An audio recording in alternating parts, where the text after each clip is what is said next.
Dalam persepsi semua orang, tidak ada yang namanya ancaman terhadap keberadaan Sekte Abadi. Satu bukan nyali itu, dua bukan kekuatan itu. Tapi Qin Yichen tidak hanya memiliki keberanian ini, tetapi kuncinya lebih kuat. Ketika Qin Yichen melompat keluar dari lapangan, Zhuge Qingfeng dan yang lainnya bersorak-sorai. Kakak Qin perkasa. Kakak Qin sangat tampan. Titanic ada di tangan Anda, dan Anda membalikkan keadaan. Kakak senior Qin juga benar-benar pilihan surga. Jika bukan karena pertarungan, semua orang benar-benar ingin memberi Qin Yichen tumpangan.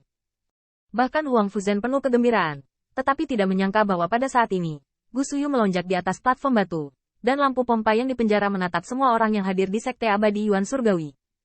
Letakkan, hanya dalam 3 kata, ada kemarahan dan keengganan yang tak ada habisnya. Seolah ingin berubah menjadi normal, tidak ada lawan yang membiarkan Gu Suyu mengucapkan 3 kata ini. Zhang Hongwan membeku sesaat, semua ini terjadi terlalu cepat, membuatnya tampak bermimpi, tetapi belum bereaksi. Tetapi melihat wajah Gu Suyu dingin, apakah Anda ingin memaksa saya untuk bertobat? Zhang Hongshu terbangun seperti mimpi, berlari ke lapangan dengan langkah kecil, lalu membungkuk sedikit, aku mengaku. Kemudian, dengan perhatian 10.000 orang, dia berlari dengan langkah kecil. Alasan bermain adalah untuk menunjukkan wajah Sekte Abadi dan Gu Suyu, tetapi dampak dari adegan ini seharusnya tidak terlalu besar. Ucapkan saja sepatah kata pun dan akui kekalahan dalam hal permainan. Turun. Meskipun bukan hal yang mulia untuk dikatakan, tetapi di hadapan bibi Gu Suyu yang jahat, Anda masih bisa mundur. Ini sama sekali tidak berani diharapkan dari Sekte Abadi Yuan Surgawi. Belum lagi orang lain. Bahkan Zhan Hongxian bahkan tidak bisa membayangkan bahwa dia bisa berdiri dan berjalan di depan murid kepala dandian Sekte Abadi Shen Xiao. Semua ini sepertinya mimpi, tapi bukan mimpi. Laut kesadarannya, menyelamatkan, tentu saja. Zhan Hongxian tahu bahwa semua ini tidak ada hubungannya dengan dia. Dia hanya berbaring dan menang. Tidak, meskipun dia berbaring, dia juga kehilangan kegembiraannya. Saat dia berjalan turun dari platform batu, lengan Zhan Hong menatap wajah Qin Yichen, dan dia tidak bisa menahan senyum cerah. Meskipun dia pecundang, dia merasa nyaman pada saat yang sama, dan dia merasa sangat aman. Semua orang tercengang, dan semua orang tahu bahwa laut kesadaran berlengan merah telah dilestarikan. Terima kasih kepada Qin Yichen. Bahkan pada saat ini, seseorang secara tak terduga menemukan bahwa dalam pertempuran ini, laut kesadaran dari 3 orang Sekte Abadi Yuan Surgawi dipertahankan. Tidak hanya Sea of Consciousness yang dilestarikan, ia bahkan memenangkan permainan Sekte Abadi. Meskipun game terakhir adalah ancaman, tetapi memenuhi syarat untuk mengancam Sekte Abadi, mengapa tidak menunjukkannya? Tanda seru. Tanda seru. Belum lagi orang luar, bahkan Sekte Abadi Tian Luo tidak bisa mempercayainya. Anda harus tahu bahwa jika Sekte Abadi Shen Xiao meluncurkannya dengan ganas, meskipun demikian, mereka mungkin tidak dapat menjaga laut kesadaran. Tapi Qin Yichen melakukannya. Lakukan sendiri untuk membalikkan keadaan. Pria tua berambut abu-abu itu mati seperti wajah, dan saat ini dia mengerti betapa konyolnya ejekan sebelumnya. Jika bukan karena pihak lain yang memegang tangan ini dan menyembunyikannya, di mana mereka akan mendapat giliran? Hanya saja pada lelaki tua berambut abu-abu itu memandang ke arah lampu pompa Qin Yichen. Selain terkejut, ada rasa iri yang mendalam. Itu Ting Wei. Ting Wei membuat mereka berani, tapi itu sangat cemburu. Dan mampu mengendalikan para titan sama langkahnya dengan bulu burung phoenix dan tanduk unicorn di generasi kultivasi roh. Ini bukan kekuatan yang bisa didapat alam. Bahkan ide lelaki tua berambut abu-abu muncul dari benaknya untuk menyejukkan tulang punggungnya. Jelas tidak cukup menjadi rekan satu tim Qin Yichen. Jika itu adalah 3 tembakan Qin Yichen, bahkan jika Sekte Abadi Shen Xiao, saya khawatir itu akan menang lebih atau kurang. Ting Wei Xiang Wen Yuan itu tidak bisa mengatasinya, mungkin Tian Xiao tidak takut. Adapun Gu Suyu dan Qin Yichen, lelaki tua berambut abu-abu takut untuk berpikir, tetapi hal semacam ini takut untuk berpikir, mengapa tidak ada jawaban? Wajah Gu Suyu suram, dan dia bahkan tidak mengumumkan hasilnya, jadi dia langsung pergi. Meskipun pertarungan ini adalah 2 kemenangan dan 1 kekalahan, meskipun tidak ada Sekte Abadi yang berani menyinggung, dia masih marah.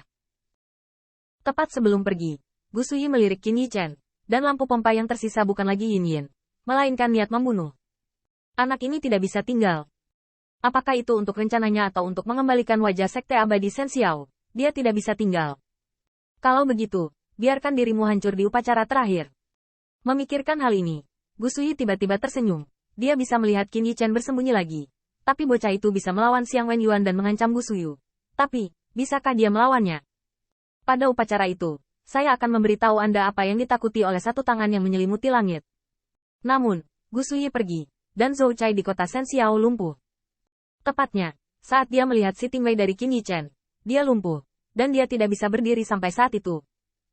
Qin Yichen menang, dan Heavenly Yuan Immortal Sect 3 dari Sea of Consciousness dipertahankan, maka dia akan kehilangan darah sampai akhir.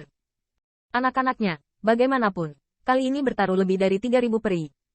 Lebih dari terakhir kali. Lebih dari 3.000 kristal peri. Hati Zhou Chai meneteskan darah. Kali ini diekspor ke 10.000 kristal peri lagi.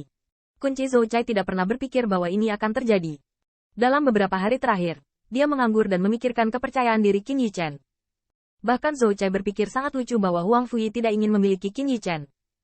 Tapi idenya seperti kuda surgawi, terbang melintasi langit.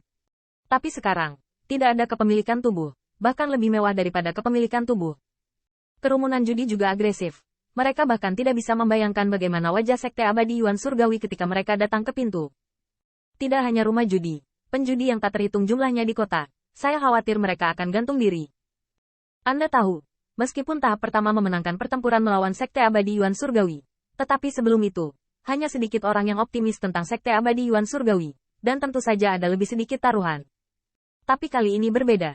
Lagi pula, lawannya adalah Sekte Abadi Shen Xiao, dan orang-orang yang bertaruh akan meroket. Namun, karena kemunculan Qin Yichen, impian para penjudi yang tak terhitung jumlahnya telah dihancurkan oleh. Ini juga satu-satunya tempat di mana Zhou Chai bisa lega. Meski kali ini dia kalah banyak, tapi juga menghasilkan banyak uang. Tapi masalahnya sepertinya tidak bertambah untuk mengisi lubang 2 kali. Kontes Sekte Abadi lainnya, bahkan lebih seru, bisa dibayangi oleh tangan Qin Yichen yang memegang Tingwei untuk membalikkan dunia. Saat Wang Fuyu pergi, untuk pertama kalinya, saya merasa sangat gembira. Sekte Abadi Yuan Surgawi dapat menjaga lautan kesadaran melawan Sekte Abadi. Bisakah Sekte Abadi lainnya melakukannya? Huang Fuxi merasa bahwa memperkenalkan Qin Yichen adalah salah satu keputusan paling bijak dalam hidup. Orang-orang Zhuge King Feng juga berpikir bahwa kredit Qin Yichen tidak lagi diperlukan. Mereka hanya tahu bahwa jika tidak ada Qin Yichen, tetapi Hu Tianqi yang awalnya setuju untuk bermain, maka saya khawatir itu akan menjadi tragedi pertunjukan. Belum lagi, di bawah kepemimpinan Qin Yichen, semua orang juga menghasilkan banyak uang yang mungkin tidak dapat mereka hasilkan sendiri selama bertahun-tahun.